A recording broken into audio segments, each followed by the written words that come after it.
राधे राधे, जय श्री कृष्णा। आइए जानते हैं वर्ष 2025 में हल षष्ठी व्रत, हल छठ व्रत, ललनी छठ व्रत कब किया जाएगा। यह व्रत भाद्रपद मास की कृष्ण पक्ष की षष्ठी तिथि को मनाया जाता है। इस दिन भगवान श्री कृष्ण के बड़े भाई बलराम जी का जन्म हुआ था, तो उस अनुसार भगवान बलराम के जन्मदिन को मनाया जाता है। बलराम जी का प्रधान शस्त्र हल तथा मूसल है, इसलिए उन्हें हलधर भी कहते हैं। उन्हीं के नाम पर इस पर्व का नाम हल षष्ठी पड़ा। हमारे देश के पूर्वी जिलों में इसे ललई छठ भी कहते हैं। इस दिन महुए की दातुन करने का विधान है।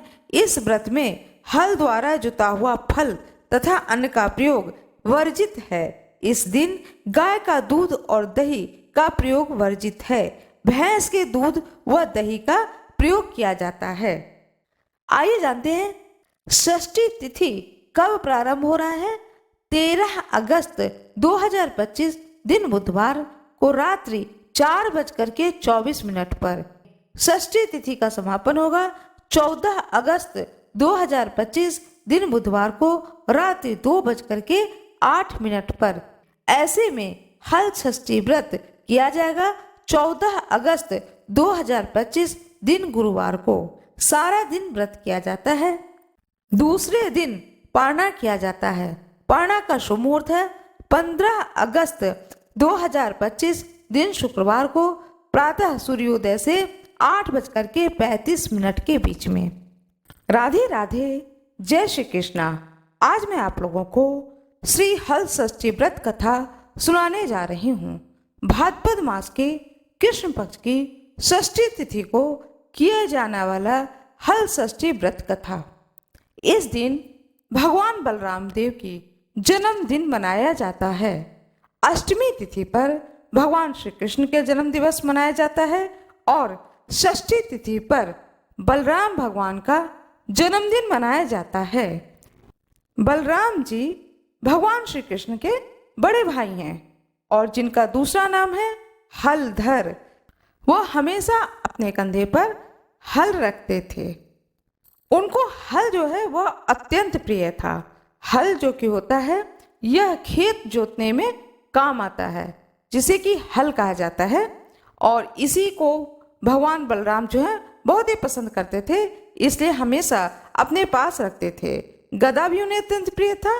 उसी प्रकार से हल भी भगवान बलराम को अत्यंत प्रिय था। इसी से उनका नाम बलराम और साथ में उनका दूसरा नाम हलधर था, क्योंकि उनका जन्म षष्ठी तिथि को हुआ था। इसलिए इस त्योहार का असली नाम हुआ हल षष्ठी। आइए सुनते हैं हल षष्ठी व्रत कथा। सुमिर भवानी शंकरहि गर पड़ति को सिर नाय, हल षष्ठी व्रत की कथा कहो पुराण विधि गाय। एक समय राजा युधिष्ठिर ने भगवान श्री कृष्ण से कहा कि आपने संसार की भलाई के लिए अवतार धारण किया। इस समय सुभद्रा और द्रौपदी अपने पुत्रों के मरने से शोकग्रस्त है तथा अभिमन्यु की स्त्री उत्तरा का गर्भ भी अश्वत्थामा के ब्रह्मास्त्र से खंडित हो रहा है। माता पिता संतान के बिना अत्यंत दुखी हैं। अतः हे प्रभु, आप कोई ऐसा व्रत, दान आदि उपाय बताएं जिससे कि समस्त माता पिता संतान शोक से दुखी न हो और उनकी उत्तम दीर्घायु तथा स्वस्थ संतानें उत्पन्न हों। यह सुनकर के भगवान कहने लगे, हे राजन, मैं तुमको एक व्रत बतलाता हूँ जिसको नियम पूर्वक करने से खंडित गर्भ तक जीवन पा जाता है तथा संतानें दुखी नहीं होती हैं। राजा युधिष्ठिर की प्रार्थना करने पर भगवान श्री कृष्ण ने कहा कि प्राचीन काल में सुभद्र नाम का एक प्रसिद्ध राजा था। उसकी रानी का नाम सुवर्णा था और उनके हस्ती नाम का एक प्रतापी पुत्र था, वही जिसने कि अपने नाम से हस्तिनापुरी बनाई। राजपुत्र एक दिन अपनी धात्री धाय के साथ गंगा स्नान करने गया। गंगा जी में जल क्रीड़ा करने लगा। इतने में ही एक ग्राह ने उसे जल में खींच लिया। धात्री से यह सुनकर रानी सुवर्णा अत्यंत दुखी हुई और क्रोध में उसने धात्री के पुत्र को भी धधकती हुई भाड़ की अग्नि में डाल दिया। फिर राजा और रानी भी अपने अपने प्राण त्यागने को तैयार हो गए। वह धात्री भी अपने पुत्र शोक में एक निर्जन वन में चली गई। वहां एक सुनसान मंदिर में भगवान शिव, मां पार्वती तथा गणेश भगवान की पूजा करने लगी। प्रतिदिन पूजन व ध्यान करने के बाद तृण, धान्य तथा महुआ खाया करती थी। भगवान बोले, हे राजा युधिष्ठिर, इस प्रकार व्रत करते हुए उसके प्रताप से भाद्रपद मास के कृष्ण पक्ष की षष्ठी के दिन नगर में एक अद्भुत कौतुक हुआ कि धात्री का पुत्र अग्नि में से जीवित निकलता देखा गया। राजा रानी भी उस धात्री के पुत्र को भाड़ में से निकलते हुए देखा तो उनको बड़ा ही आश्चर्य हुआ। उन्होंने पंडितों से उसके जीवित बचे रहने का कारण पूछा। इस रहस्य को बताने के लिए शिव भगवान की आज्ञा से दुर्वासा ऋषि वहां पर आ पहुंचे। राजा ने दुर्वासा को आया देख करके उनकी आगवानी करके धात्री के पुत्र के जीवित होने के बारे में जानना चाहा। दुर्वासा ऋषि ने कहा, हे राजन, उस धात्री ने वन में जाकर नियम पूर्वक अति भक्ति भाव से भगवान शंकर की, स्वामी कार्तिकेय की, मां पार्वती की एवं भगवान गणेश जी का ध्यान किया। पूजन, स्मरण इत्यादि श्रद्धा सहित करके नियम पूर्वक एक व्रत किया। यह उसी व्रत का ही प्रभाव है जिसके कारण धात्री को पुत्र जीवित मिल गया। अतः आप भी वहां जाकर के यह धार्मिक कर्म करें। श्री कृष्ण भगवान कहते हैं युधिष्ठिर से कि हे राजन, राजा और रानी ने दुर्वासा ऋषि को तो विदा कर दिया। तद उपरांत वे दोनों लड़कों को साथ लेकर उस धात्री के निवास स्थान वन को गए। वहां राजा, रानी तथा दुर्वासा ऋषि ने उस धात्री को भगवान शिव का कुश, पलाश, ढाक के नीचे अति श्रद्धा के साथ पूजन अर्चना करते हुए देखा। राजा ने धात्री को उसके पुत्र से मिला दिया। तब धात्री ने राजा को इस उत्तम व्रत के महात्म्य को सविस्तार बतलाया। उसने कहा, हे राजन, जिस दिन से आपके भय से त्रस्त मैं यहाँ आई, मैंने केवल वायु का ही भोजन करते हुए भगवान शिव, कार्तिकेय, पार्वती जी एवं भगवान गणेश की पूजा की। एक दिन आधी रात के समय स्वप्न में भगवान शिव ने मुझे दर्शन दिया और कहा कि तेरा पुत्र जीवित हो गया है, क्योंकि तूने हमारा व्रत एवं पूजन बड़ी ही श्रद्धा तथा भक्ति से किया है। यदि तुम्हारी रानी भी इसी व्रत को विधि पूर्वक करे तो उसका पुत्र भी उसको जीवित मिल जाएगा तथा और भी बहुत से पुत्र उत्पन्न होंगे। भगवान श्री कृष्ण ने राजा युधिष्ठिर से कहा, हे राजन, भादों के महीने में कृष्ण पक्ष की षष्ठी को यह उत्तम व्रत करना चाहिए। उस दिन प्रातः काल स्नान करके क्रोध, लोभ, मोह त्याग करके व्रत का नियम पूर्वक संकल्प लेना चाहिए। जब तक व्रती रहे किसी जीव की भी हिंसा न करें।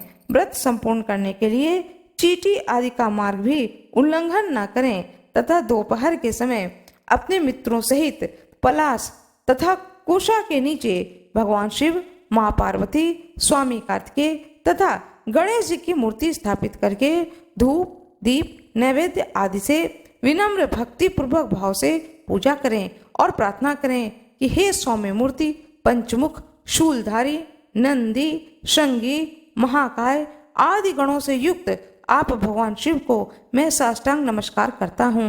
भगवान शिव हरकांता, प्रकृति श्रेष्ठ हेतु सौभाग्यदानी माँ गौरी माता पार्वती को मैं नमस्कार करता हूँ। हे मयूर वाहन, हे क्रौंच पर्वत के विदीर्ण करने वाले कुमार श्वास और स्कंद आप स्वामी कार्तिकेय को बारंबार नमस्कार है। फिर एक दंत गणेश जी की अभय प्रार्थना करें कि हे प्रभु मूषक वाहन लंबोदर, आपको साष्टांग प्रणाम है। इस प्रकार इन चारों देवताओं की भली प्रकार पूजा करें। फिर ब्राह्मणों सहित गाजे बाजे से अपने घर को जाएं। उस दिन समा के चावल का भोजन करें, दही, दूध, घी तथा मट्ठा आदि रूप में खाएं। दुर्वासा ऋषि ने कहा, हे राजन, जो स्त्री पुरुष इस व्रत को विधि से करता है वह पुत्र और पौत्रवान होकर सुखी होता है। ऋषि की ऐसी बात सुनकर के राजा रानी ने विधि पूर्वक इस व्रत को किया, जिसके प्रताप से वह राजा पुत्र शीघ्र ही ग्राह के गले से निकलकर माता पिता से बोलने लगा। यह चमत्कार देख करके राजा रानी ने ऋषि दुर्वासा के चरणों में नमस्कार किया। इस व्रत के प्रभाव से राजा को और भी कई आयुष्मान पुत्र प्राप्त हुए तथा राज्य में अनावृष्टि, महामारी, दुर्भिक्ष आदि के उपद्रव दूर हो गए। राजा अनेक वर्षों तक निर्विघ्न राज्य करते रहे। भगवान श्री कृष्ण ने कहा, हे युधिष्ठिर, यदि उत्तरा ने भी यह व्रत नियम पूर्वक करे तो उसके सब दुख दूर हो जाएंगे। भगवान के ऐसे वचन को सुन करके युधिष्ठिर कृतकृत्य हो गए। तब अश्वत्थामा द्वारा खंडित किया हुआ उत्तरा का गर्भ भी इस व्रत के प्रभाव से जीवित हो गया। इस व्रत के करने से वंश स्थिर होता है। इस प्रसंग को भगवान श्री कृष्ण ने राजा युधिष्ठिर से कहा तथा दुर्वासा ऋषि ने राजा सुभद्रा से कहा कि ये हे राजन, इस व्रत को करने के उपरांत फिर उसका शास्त्रोक्त रीति से उद्यापन भी करें। उद्यापन में सुवर्ण, महिषी, गौ और वस्त्र ब्राह्मणों को दान में दें। सोने अथवा चांदी की मूर्ति बनाकर वेद पाठी ब्राह्मणों सहित उनका पूजन करें। दुर्वासा ऋषि ने कहा, हे राजन, विद्वान, धर्मनिष्ठ तथा युधिष्ठिर ने भी इस व्रत को उत्तरा से करवाया था, जिसके प्रभाव से अश्वत्थामा द्वारा खंडित किया हुआ गर्भ उदर में हिलने डुलने लगा था। वही गर्भ से राजा परीक्षित के रूप में प्रकट हुए। इस प्रकार जो कोई मनुष्य यह उत्तम व्रत करते हैं, उनके सब कार्य सिद्ध हो जाते हैं और वह पुत्र, पौत्र, धन, धान्य से उसका घर भर जाता है तथा सूर्य लोक में भी उनकी पूजा होती है। इस प्रकार से यह कथा पूर्ण होती है। आशा करती हूँ कि आप लोगों को यह कथा बहुत ही अच्छी लगी होगी। भगवान श्री कृष्ण की जय हो, माँ पार्वती की जय हो, भगवान शंकर की जय हो, प्रभु कार्तिकेय की जय हो, भगवान गणेश की जय हो। आशा करती हूँ कि आप लोगों को यह कथा बहुत ही अच्छी लगी होगी। कृपया वीडियो को लाइक करिएगा, चैनल को सब्सक्राइब करिएगा, बेल आइकन दबाना ना भूलिएगा। आप लोगों का बहुत बहुत धन्यवाद।